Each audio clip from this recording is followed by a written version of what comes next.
बच्चों, आज हम लोग पढ़ेंगे डीएनए फिंगरप्रिंटिंग। बहुत ही इम्पॉर्टेंट टॉपिक है डीएनए फिंगरप्रिंटिंग।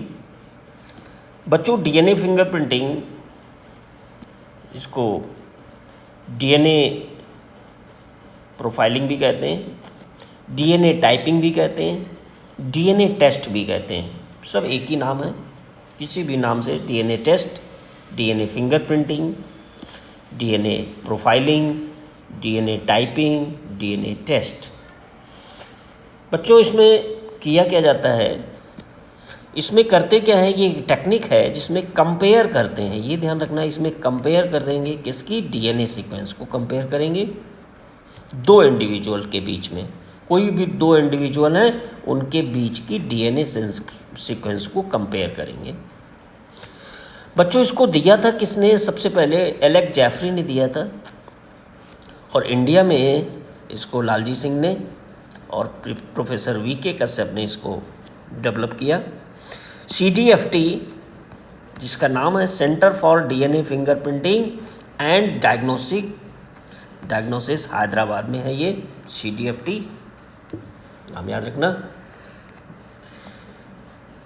बच्चों, ह्यूमन जीनोम मालूम है आपको कि टोटल बेस पेयर कितने होते हैं, 3.3 इंटू 10⁹ बेस पेयर होते हैं ह्यूमन जीनोम में।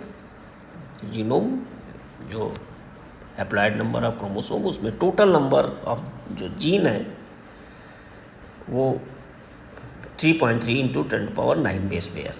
ठीक, अब इसमें से सबसे मज़ेदार बात ये है कि 99.9% ये बेस सीक्वेंस सेम होती है ह्यूमन में। सभी सीमन में जितने भी आप देखो, उसमें सब में 99.9% ये सेम है। केवल कितनी डिफरेंस है, 0.9% ये डिफरेंस होती है।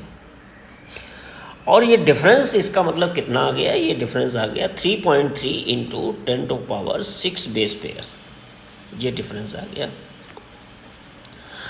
अब बच्चों देखो, जब आप डीएनए सैंपल लेते हो, डीएनए निकाला, उसमें जब डीएनए को सेंट्रीफ्यूगेशन करते हैं, डेंसिटी सेंट्रीफ्यूगेशन जब किया जाता है, तो होता ये है कि सेंट्रीफ्यूगेशन जब करते हैं तो ये दो बैंड मिलते हैं।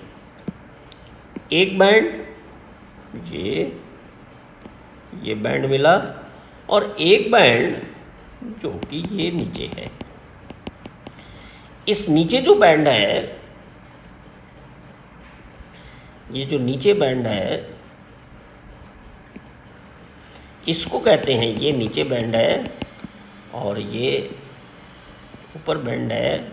ये जो ऊपर बैंड है, जो मेजर पार्ट है, इसको कहते हैं मेजर बैंड, और नीचे जो है इसको कहते हैं सैटेलाइट बैंड या माइनर बैंड।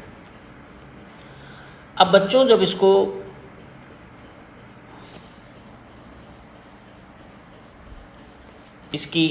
ग्राफ देखते हैं, तो इसके जो मॉलिक्यूल के बैंड हैं, इसके बैंड दो तरीके के आपको मिलते हैं, मेजर पीक। और मेजर पीक जब किसकी मिलती हैं, मेजर पीक जो मिलती हैं वो बल्क जीनोम है, बल्क जीनोम डीएनए, या ये एक्टिव पार्ट है। और जो माइनर पीक मिलती हैं, ये माइनर पीक बहुत पूछा गया है। माइनर पीक क्या है, ये सैटेलाइट डीएनए है, ये इनएक्टिव हैं and do not code for any protein, ये किसी प्रोटीन को कोड नहीं करती हैं, लेकिन इम्पॉर्टेंट बहुत हैं। जीनोम में बहुत इम्पॉर्टेंट रोल इनका होता है, सैटेलाइट डीएनए का। फिर से, माइनर पीक कौन है, सैटेलाइट डीएनए। सैटेलाइट डीएनए कैसा है, इनएक्टिव है, do not code for any protein. Question number 1, question number 2 and question number 3। Okay, यहाँ 3 क्वेश्चन ये हैं। क्वेश्चन नंबर यहाँ से 1, major peak bulk genomic DNA, question number 2, and active ये question number 3 question यहाँ से। अब बच्चों देखिए सैटेलाइट डीएनए, जो सैटेलाइट डीएनए है ये रेपिटिशन होता है, repetition of bases in its tandem. Tandem repeat क्या होता है इसको समझिए। टेंडम रिपीट क्या है कि टेंडम रिपीट देखो यहाँ पे AGCTA, ये फिर इसका इसी के ठीक जस्ट बाद AGCTA फिर रिपीटिशन हो रहा है, फिर AGCTA फिर रिपीटिशन हो रहा है। ये रिपीटिशन, इस रिपीटिशन को कहते हैं टेंडम रिपीट। क्या कहते हैं इसे? टेंडम रिपीट हो रहा है। ठीक, अब यहाँ पे कितने नाइट्रोजन बेस पेयर हैं? कितने बेस पेयर हैं? 1 1 2 3 4 5 बेस पेयर का ये रिपीटिशन हो रहा है। ठीक, अब देखो ये जो रिपीटिशन है इस पर डिपेंड करता है length, depend upon the length, this is depend upon length, base composition and number of tandem repeats unit. ये 2 टाइप्स के क्लासीफाई करते हो।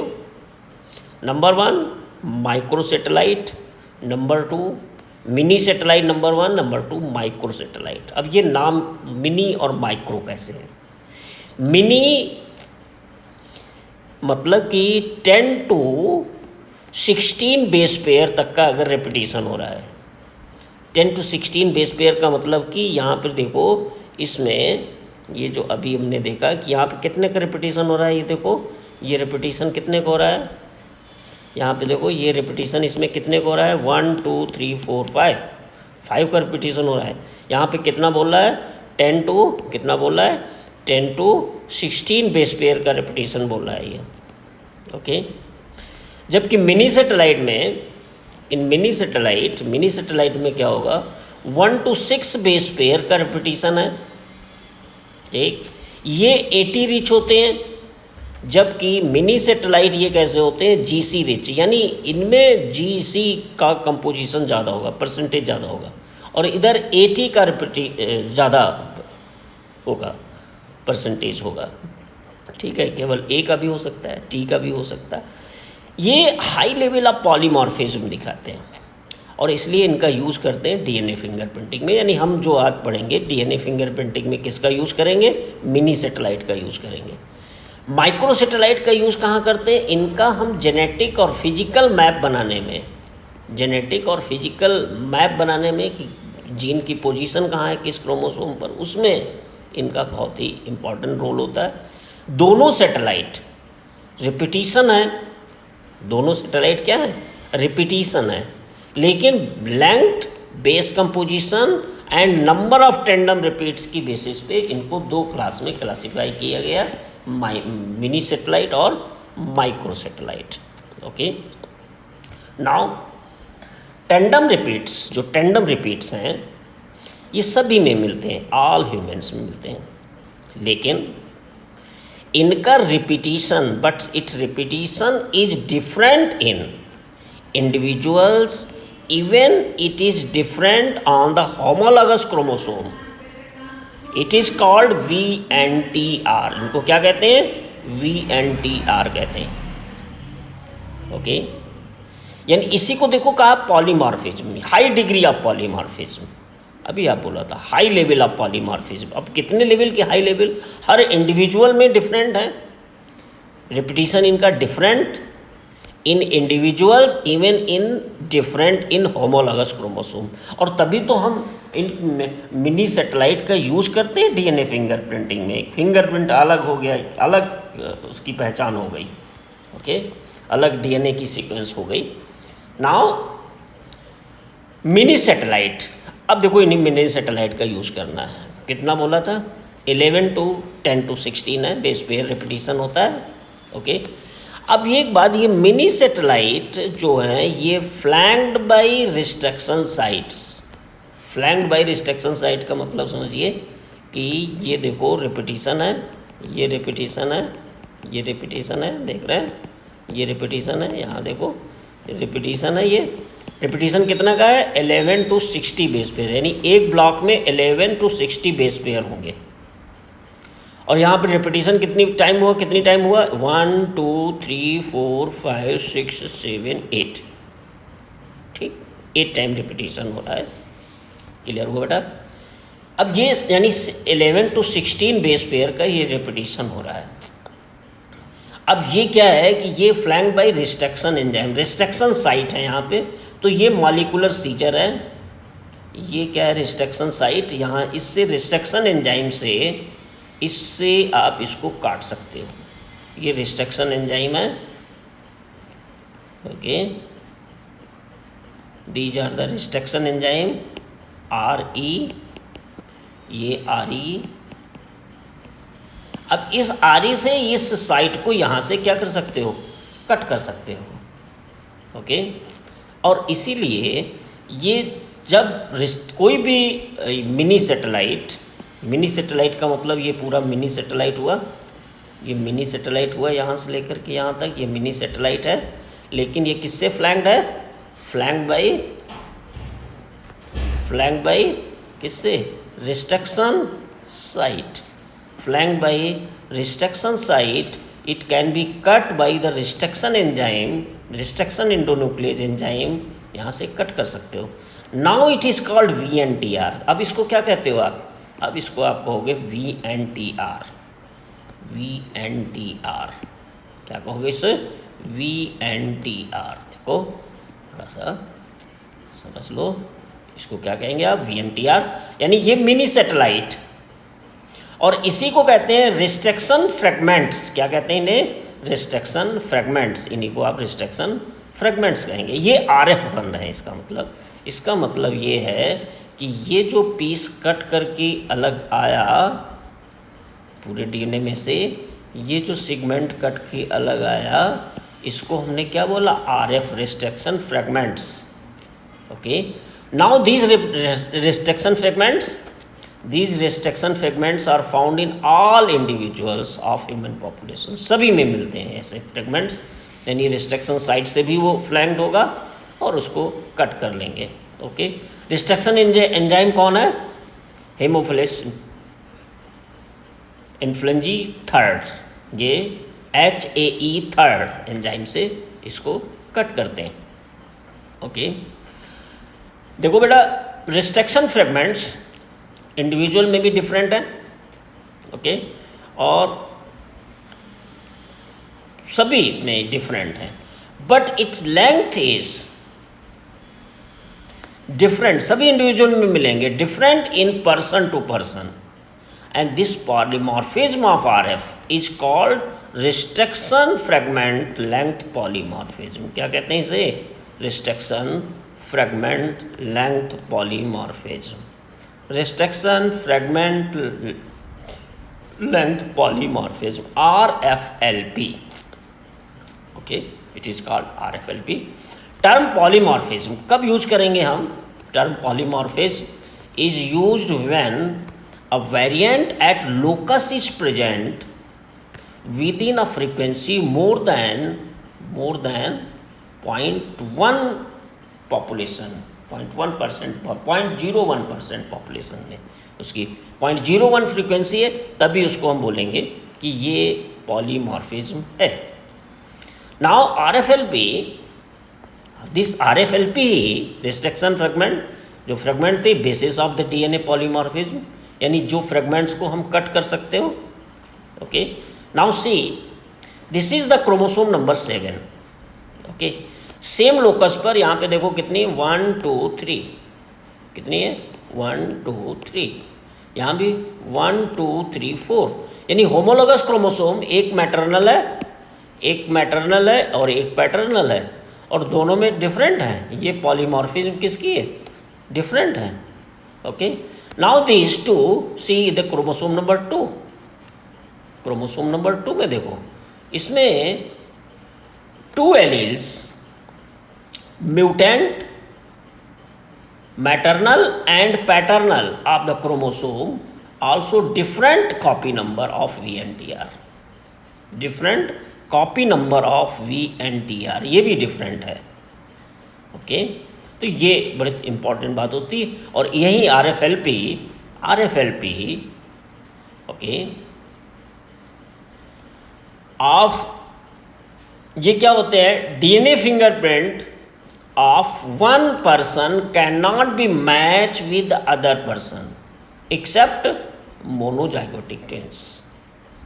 यूँ कहें कि RFLP एक पर्सन का दूसरे पर्सन से नहीं मैच कर सकता, या यूँ कहें इसी RFLP को ही क्या बोला, डीएनए फिंगरप्रिंट। ये जो सीक्वेंस आई है, ये जो सीक्वेंस है, ये क्या है, RFLP, restriction fragment length polymorphism, यही तो फिंगरप्रिंट है। स्टेप्स देखो कौन कौन से होते हैं। सबसे पहले डीएनए को आइसोलेट करेंगे, ठीक। उसके बाद उस डीएनए को डाइजेस्ट करेंगे रिस्ट्रिक्शन एंडोन्यूक्लियस से, जिससे फ्रेगमेंट बन जाए। फिर इसकी ब्लॉटिंग करेंगे, सेपरेट करेंगे फ्रेगमेंट्स, ओके, सिंथेटिक मेम्ब्रेन पे, नाइट्रोसेलुलोज मेम्ब्रेन जैसी मेम्ब्रेन पे। उसके बाद हाइब्रिडाइजेशन करेंगे बाय लेबल्ड VNTR प्रोब्स। उसके बाद फिर डिटेक्शन करेंगे by hybridise DNA fingerprints by autoradiography, okay. आपकी NCERT में एक फिगर है, फिगर नंबर 6.16, बहुत इंपॉर्टेंट फिगर है, उसको आगे देखेंगे। अब देखो, आपको ये पूछा जाता है कि सदर्न ब्लॉटिंग क्या होता है। Southern blotting of DNA fragments from gel to membrane, gel से मेम्ब्रेन के ऊपर ब्लॉट करना है। Northern blotting, that is blotting of the RNA fragment from gel to membrane. And Western blotting of protein, okay. Now application क्या है इसकी, DNA fingerprinting, ये forensic science में, पैटर्निटी टेस्टिंग में, determine population and genetic diversity को determine करने में, ठीक। पैटर्निटी डिस्प्यूट, उसमें भी इसका बहुत ही इम्पोर्टेंट रोल है। अब देखो करते क्या है, कैसे करते हैं इसको, प्रोसेस समझिए ज़रा। देखो, सैंपल लिया आपने कहीं से भी, ब्लड, स्किन, हेयर, बेस, कहीं से भी ले लिया। डीएनए इसको एक्सट्रैक्ट किया सेल से, ठीक। और ये एक्सट्रैक्शन बहुत कम होता है, मिनिमम कम से कम 1 माइक्रोग्राम का एक्सट्रैक्शन हो। अगर ये कम है तो क्या करेंगे, डीएनए को, अगर ये कम क्वांटिटी में है तो PCR, पॉलीमरेज चेन रिएक्शंस के डीएनए को बढ़ा लेंगे, ठीक। डीएनए बढ़ गया। उसके बाद DNA cut into fragments, cut किया by restriction endonuclease HAE third, okay, इस एंजाइम से कट कर लिया, ओके। उसके बाद फिर डीएनए फ्रेगमेंट्स, जो भी डीएनए फ्रेगमेंट्स हैं, जो भी मिल गए कट करके, यानी RFLP मिलेंगे, ओके, ये सेपरेट किया into bands during electrophoresis in an agarose gel. Agarose gel में इसको एक, ये एग्रोस जेल, ये एक ऑपरेटस है, ठीक। ये क्या है, एक ऑपरेटस है, इसके अंदर ये जेल भरा हुआ है, और ये जेल, और इसमें ये जेल में इधर क्या लगा हुआ है, ये एनोड है, ये इलेक्ट्रोड, ये है देखो एनोड, ये पॉजिटिव बड़ा सा बनाते हैं और यहाँ पे लिख देते हैं एनोड, और ये इधर है, क्या है, कैथोड।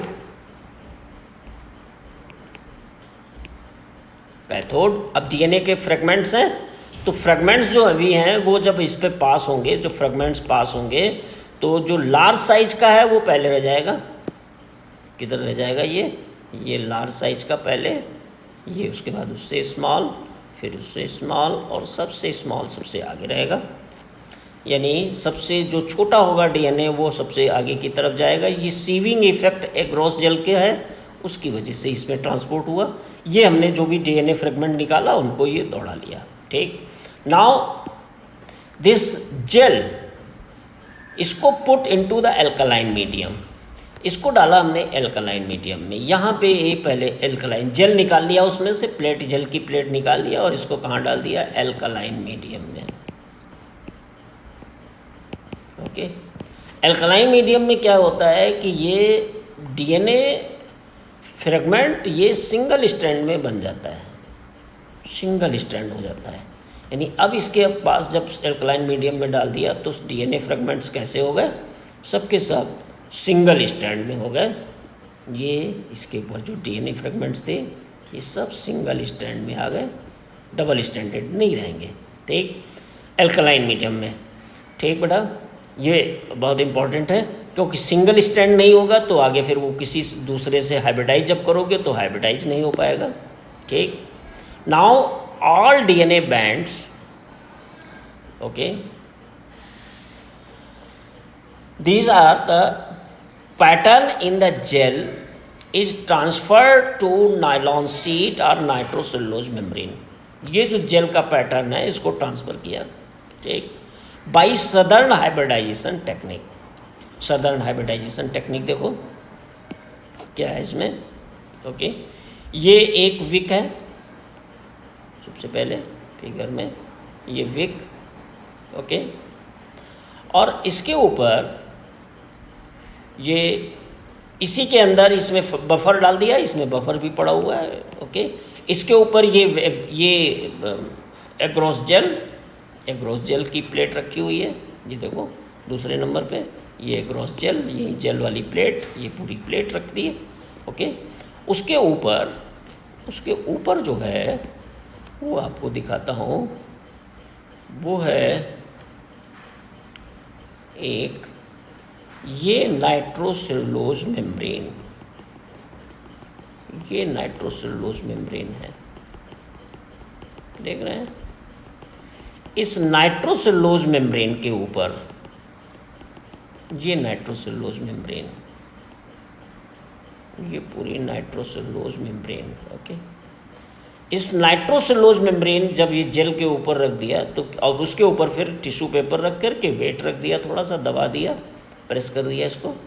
अब क्या होगा कि ये जो नाइट्रोसेलुलोज मेम्ब्रेन है, नाइट्रोसेलुलोज मेम्ब्रेन, इसके ऊपर ये नाइट्रोसेलुलोज मेम्ब्रेन, इसके ऊपर जो डीएनए के ये डीएनए पीछे वाले में, इस वाले में, इसमें, यहाँ वाले में, इसके ब्लॉट इसके ऊपर आ गए, इसके स्पॉट इसके ऊपर आ गए। ये सिंगल स्ट्रैंडेड है, ये सब ये कैसे हैं, सिंगल स्ट्रैंडेड डीएनए इसके ऊपर हैं, ठीक। अब क्या किया, आपके पास लैब में रेडियो लेबल्ड डीएनए प्रोब रहते हैं, क्या रहते हैं, radio labelled single stranded DNA probes, okay. यानी सिंगल स्ट्रैंडेड डीएनए बहुत सारी सीक्वेंस आपके पास हैं, वो रेडियो लेबल्ड हैं, युग हैं, ठीक। ये सिंगल स्ट्रैंडेड डीएनए आपके पास सब अलग अलग लेंथ के, ये लाइब्रेरी आपके पास है, और ये सब सिंगल स्टैंडर्ड अलग अलग साइज के रखे हुए हैं, ठीक। अब क्या किया कि इसमें से लिया और इसको इसके साथ हाइब्रिडाइज किया, ये सैंपल, ये जो आपके पास लैब में है, ये इनको इसके साथ हाइब्रिडाइज किया, यही प्रोब्स हैं, ये सब क्या है, प्रोब्स, इनको आप प्रोब्स कहते हैं। रेडियो लेबल्ड है तो आप इनको इजीली इसको डिटेक्ट कर सकते हो, यानी सबके पास कोई न कोई कंपाउंड रेडियो एक्टिव है इनके पास, ये आपने बनाया है, लैब में इनको रखा है, ओके। नाउ अब जब हाइब्रिडाइज किया उसके बाद फिर इसकी फोटोग्राफ लिया, तो जो हाइब्रिडाइज रेडियो एक्टिव हैं, ये रेडियो एक्टिव हैं, तो रेडियो लेबल्ड हैं, ये कैसे हैं बेटा, रेडियो लेबल्ड हैं, रेडियो लेबल्ड है, ठीक। तो क्या होगा कि जो हाइब्रिडाइज करेगा उसकी फिल्म यहाँ पे स्पॉट बनेगा, और आपको ये मालूम है ये नोन, ठीक, ये इसका डीएनए फिंगरप्रिंट आ गया, ठीक बेटा। अब जो डीएनए फिंगरप्रिंट जिसका भी आ गया वो हम दूसरे वाले से के साथ कंपेयर कर लेंगे, और जो कंपेयरिंग ही डीएनए फिंगरप्रिंटिंग है, समझ रहे हैं। ये तो एक का डीएनए फिंगरप्रिंट है, अब हम किसी दूसरे का निकालेंगे और सेम यही साइज़ का यहाँ पे प्रिंट मिल रहा है तो हम कहेंगे कि हाँ ये डीएनए फिंगरप्रिंटिंग इसके साथ मैच कर रहा है, ओके। नाउ ये पूरा डीएनए फिंगरप्रिंटिंग, अब डीएनए फिंगरप्रिंटिंग यही बात सब है पूरा आपके पास। देखो method of comparing sequence any two individuals, okay.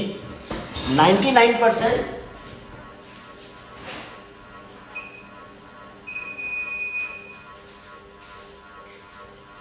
99% आप बेस सीक्वेंस मालूम है, बीइंग आइडेंटिकल, कितनी डिफरेंस है 0.1, okay. Difficult and time consuming task sequence 3.9 basis, आपने देखा भी, ठीक है। केवल कितना करना है 3.9 बेसिस का, इनका सबका नहीं। तो हमने क्या करना है कि हमको को जो केवल डिफरेंस वाली हैं, ठीक है, उनको ही हमको करनी है, ठीक। Repetitive DNA is separated from bulk, मालूम था, बता दिया आपको। मेजर पीक बनेंगी, ओके, स्मॉलर पीक बनेंगी। मेजर किसकी है, बल्क डीएनए की, और स्मॉलर पीक किसकी, सैटेलाइट डीएनए की। सैटेलाइट डीएनए को आपने कहा कि 2 टाइप्स का, माइक्रो सैटेलाइट, ये भी बता दिया आपको, मिनी सैटेलाइट भी बता दिया। किस पर बेस्ड है, depend upon base composition, length and number of repetitive units, ये भी बता दिया आपको। Satellite do not code for the protein but have major role play in the DNA fingerprinting, okay. Polymorphism is actually when result in mutation of germ which can pass, यानी satellite DNA, this pass from generation through sexual reproduction, give rise to polymorphism in population. In other words, inheritable mutation if observed higher frequency in population known as polymorphism. Polymorphism arises normally in कहाँ, non-coding sequence because mutation in non-coding, okay. These अगर non coding में हो रही है तो do not affect the individuals reproductive ability. Method है यही VNTR, variable number tandem repeats, okay. Satellite DNA which are flanked by the restriction enzyme, high degree of polymorphism रहती है। VNTR used as probes in DNA fingerprinting, जितने VNTR के probes आप बना लेंगे उतनी अच्छा आपके पास प्रोबेबिलिटी बढ़ जाएगी, अच्छा कंपेयर करने की। First of all, DNA from individuals isolated cut with restriction endonuclease, fragments are separated according to their size, molecular weight, gel electrophoresis में सेपरेट किया। Fragments separated on electrophoretic gel और ब्लॉट, सिंथेटिक मेम्ब्रेन पे उसका blot बनाया nitrocellulose को, और फिर immobilize fragments are hybridize with VNTR probes, okay. VNTR very in size and, और ये हाइब्रिडाइज फ्रेगमेंट्स कैसे डिटेक्ट कर लिया, by autoradiography, okay. Hence autoradiography, X ray डालेंगे, hence in autoradiogram bands of different size will be obtain, अलग अलग size के मिलेंगे, and these bands are characteristic for individuals and they different in each except identical twins. See this figure is figure of NCERT, okay। देखो इसमें क्या है कि ये एक इंडिविजुअल है, ओके। देखो ये एक इंडिविजुअल A है और ये एक इंडिविजुअल B है। अब इसमें देखो ये जो वेरिएबल नंबर रेड वाले देखो मार्क, ये 1 2 3 4 5 6 7 8 9 10, ठीक।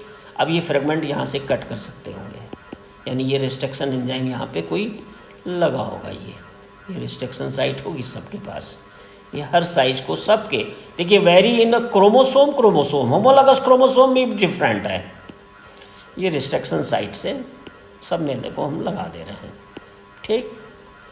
RS flanked by the restriction sites, अब इसको यहाँ से मॉलिक्यूलर सीजर से कट कर लेंगे, ठीक।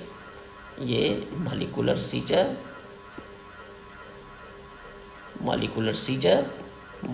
सीजर से इसको कट किया, और कट करने के बाद फिर इसको जेल इलेक्ट्रोफोरेसिस से, ये पूरा जेल इलेक्ट्रोफोरेसिस किया, और जेल इलेक्ट्रोफोरेसिस पे VNTR प्रोब से इसको हाइब्रिडाइज भी कर दिया पूरा एक लाइन में, ठीक।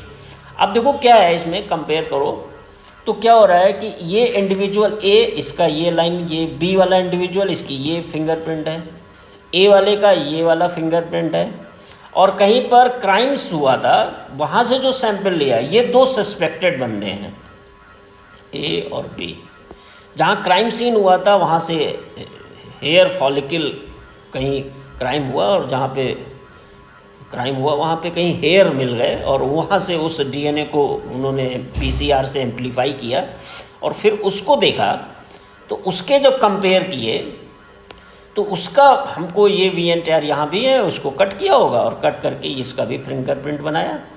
अब कम कट करके देखो ये किसके किसके साथ मैच कर रहा है, इस वाले के साथ मैच कर रहा है। देखो ये किसके साथ, ये इसकी ये एक लाइन पर है, ये वाला पीस इसके साथ यहाँ पे मैच कर रहा है, ये वाला इसके साथ मैच कर रहा है, ये इसके साथ मैच कर रहा है, देख रहे हैं, ये इसके साथ मैच कर रहा है, ये इसके साथ मैच कर रहा है, ये इसके साथ मैच कर रहा है। यानी क्राइम वाले सीन पर इस बी वाले के हेयर मिले होंगे, यानी ये इसने क्राइम किया होगा। ओके, यही इसी से डिटेक्ट कर लेते हैं। ओके, एप्लीकेशन अभी बताइए आपको, ठीक है, use in forensic. Okay, basis of paternity testing, paternity testing में भी इसका बहुत रोल है। Okay, can be used studying genetic diversity, evolutionary biology, that is population and evolution. Okay, सभी पॉइंट्स बहुत इंपॉर्टेंट है बेटा। ओके, वीडियो को देखना 2 बार 3 बार, हर पॉइंट आपको क्लियर हो जाना चाहिए। ओके।